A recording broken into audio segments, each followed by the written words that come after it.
Hello students, in today's class we are going to learn 9th standard Hindi lesson number 6 that is Nisarg Vaibhav पूरक पठन। सो इसमें हम देखने वाले हैं क्वेश्चन आंसर इस चैप्टर का। तो यहाँ पे ये जो पोएम है, जो कविता है, उसके यहाँ पे आप देख सकते हैं ये सब उसके भावार्थ है, ठीक है, मीनिंग है, देख सकते हैं, इसका स्क्रीनशॉट ले सकते हैं। यहाँ कितनी सुंदरता प्रिय कोयल, यहाँ तक का पूरा ये मीनिंग है। ऐसे इसका भी जहाँ जहाँ तक लिखा है उसका पूरा ये मीनिंग है। आगे देखते हैं।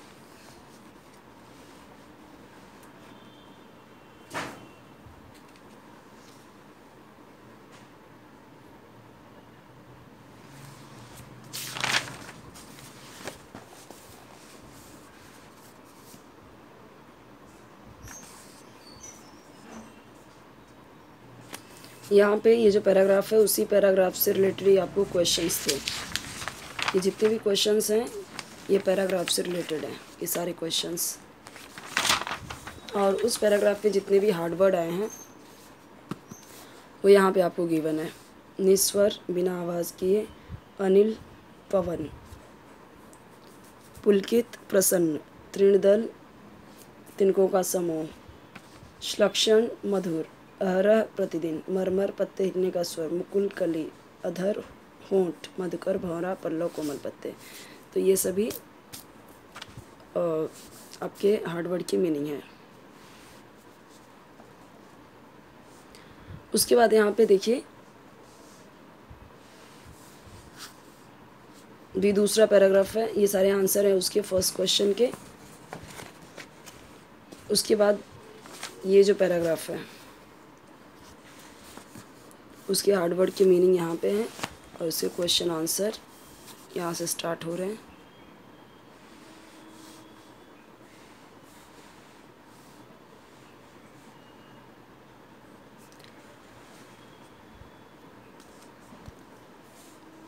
पर्वतों में प्राकृतिक सुषमा, यानी कि इसका मतलब क्या है, जो पर्वतीय प्रदेश होते हैं उसमें प्राकृतिक सुषमा यानी सुंदरता का भंडार होते हैं। भंडार, ये डॉट नहीं आएगा यहाँ पे, नीचे वाला ड के।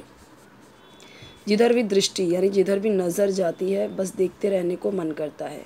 कहीं वादियाँ हैं तो कहीं गहरी घाटियाँ, ठीक है, कहीं धरती की प्यास बुझाने के लिए ऊंचाई से गिरते झरने दिखाई देते हैं तो कहीं कलकल बहती नदियां हैं। कई बादलों के टुकड़े हरी भरी वादियों में उतरकर अटखेलियाँ करते हैं। कहीं हरे भरे घने जंगल हैं, आसमान से बातें करते ऊंचे ऊंचे वृक्ष हैं। उन जंगलों में कोयल की मीठी कूक गूंजती रहती है। वन्य जीवों का वैभवपूर्ण संसार होता है जहाँ उन्हें मनुष्य की क्रूरता यानी यहाँ पे निर्दयता, क्रुएलिटी, ठीक है, क्रुएल्टी जो होता है, क्रुएल्टी का सामना नहीं करना पड़ता। भांति भांति यानी अलग अलग प्रकार के फूलों पर मंडराती तितलियाँ, गुंजार यानी गुंजन करते मधुकर यानी भौरे अलग ही समा बांधे रखते हैं। चारों ओर हरियाली का साम्राज्य होता है।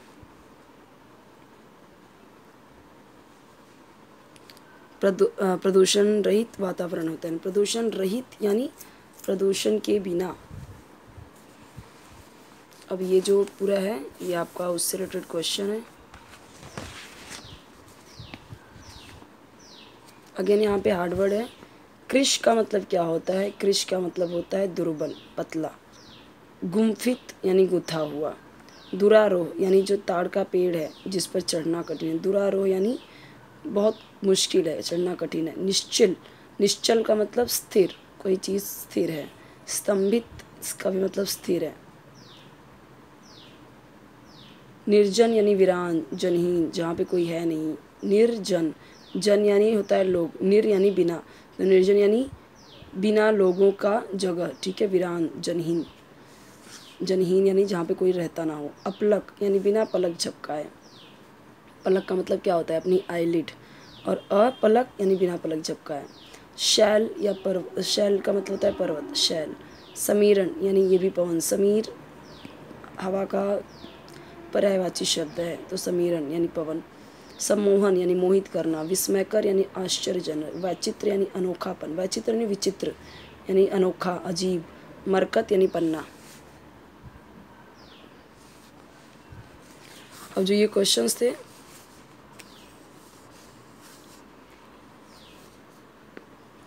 उसका यहाँ पे ये आंसर है।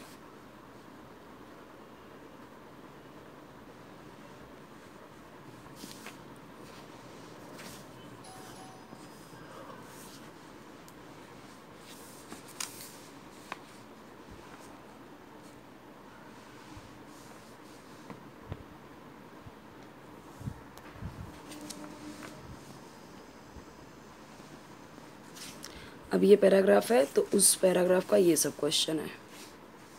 इसका आंसर अगले पेज पे है। यहाँ पे ये जो हुआ हमारा उसका एक देख लेते हैं 2 मार्क्स का जो स्वमत अभिव्यक्ति है। उषाकालीन सौंदर्य विषय पर अपने विचार लिखिए। उषाकालीन सौंदर्य यानी सुबह सुबह। उषा काल अर्थात सूर्योदय से पूर्व का समय।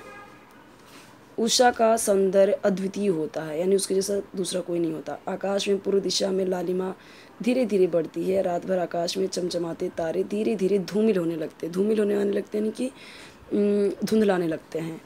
वातावरण में हल्का गीलापन होता है। गगन में यानी आकाश में अलग अलग स्थान पर अलग अलग रंग दिखाई पड़ते हैं, कहीं मटमैला, कहीं हल्का नीला, कहीं सुनहरा, कहीं लाल। वातावरण में पक्षियों की चहचहाहट सुनाई पड़ने लगती है। कलियां चटक कर खिलने लगती हैं, फूल मुस्कुराने लगते हैं। गांवों में किसान अपना हल और बैल लेकर खेतों की ओर चल पड़ते हैं। बैलों के गले में बंधी घंटियों का स्वर कानों को अच्छा लगता है।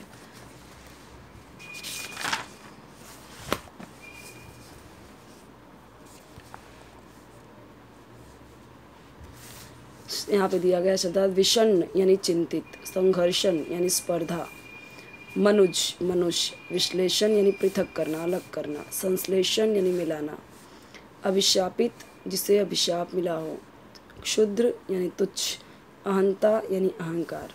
अब जो पीछे क्वेश्चंस थे उसके आंसर्स हैं ये। अगेन यहाँ पे स्वमत अभिव्यक्ति है तो हर एक पैराग्राफ में आपको दिया ही जाएगा 2 मार्क्स का स्व अभिव्यक्ति।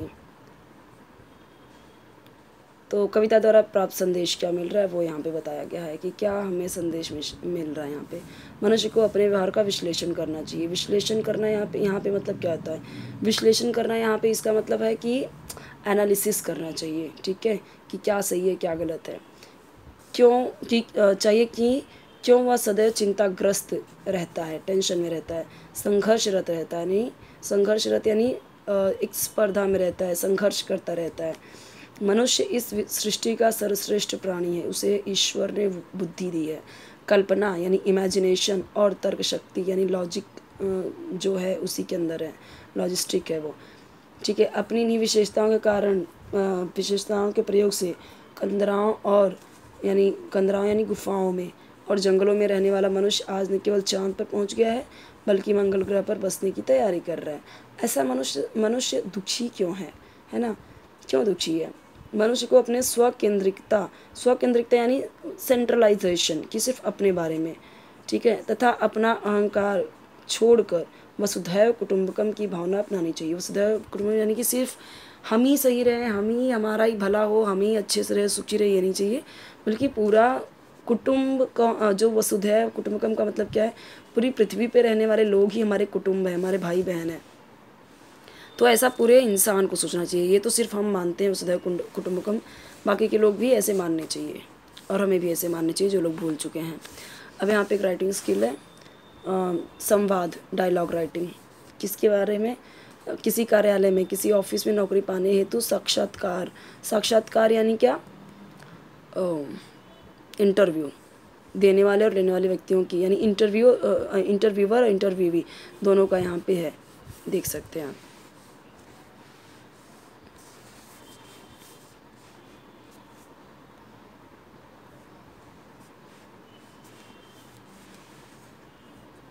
तो यहाँ पे ये चैप्टर कंप्लीट होता है। कोई और वीडियो चाहिए तो कमेंट सेक्शन में बताइए। चैनल जरूर सब्सक्राइब कीजिए, वीडियो लाइक कीजिए, फ्रेंड्स साथ शेयर कीजिए। चैप्टर नंबर 7 हम देखेंगे नेक्स्ट वीडियो में।